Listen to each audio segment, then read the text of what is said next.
ওর জন্য দোয়া করবেন। জানি না এই ভিডিওটা ছাড়তে পারবো কিনা। তো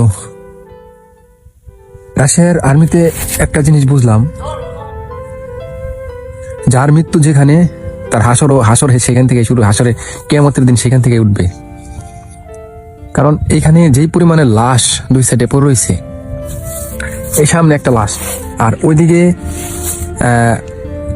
অর্ধগলিত লাশ, টাটকা লাশ, মানে লাশের অভাব নাই। আমি ভিডিওতে দেখাবো, ছাড়তে পারি তাহলে। আমার জন্য দোয়া করবেন যেন আল্লাহ পাক সুস্থ মতো বাংলাদেশে ফিরে নিতে পারে।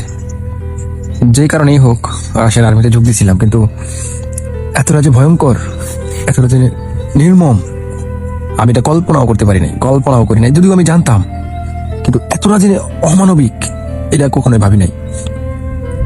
আপনার লাস্ট, আপনি মরবেন, আপনার লাশ আপনার বাড়িতেও যাবে না। সেটা রাশিয়ান হোক, রাশিয়ানের 1-2% লাশ আপনার পরিবারের কাছে যায়। আর যত লাশ সব ছাইটে মাইটে ফালায়া, কালো এক ধরনের পলিথিন আছে, হ্যাঁ, কালো পলিথিনের ভিতরে ঢুকাইয়া এরপরে ওইটার উপর দিয়ে একটা কস্টিপ পেঁচাই দেয়। কস্টিপ পেঁচাইয়া ওই আপনার রাস্তা আছে, রাস্তার সাইডেই ফালাই দেয়, কোনো কবর না, কিচ্ছু না, ওইভাবেই ফালাই রাখে। মানে এটা তারপরে আপনার ওই পলিথিনের ভিতরেই গইলা পয়সা ওইটার ভিতরেই থাকে। আপনার হচ্ছে গিয়া পলিথিনটা নষ্ট হয় না, পলিথিন নষ্ট হয় না, ওটার ভিতরে ওইভাবেই আপনার ওইটা গইলা পয়সা শেষ হয়ে যায়। তো খুবই ভয়ঙ্কর পরিস্থিতিতে আছি। আল্লাহর রাস্তায় আমার নামে দোয়া করবেন।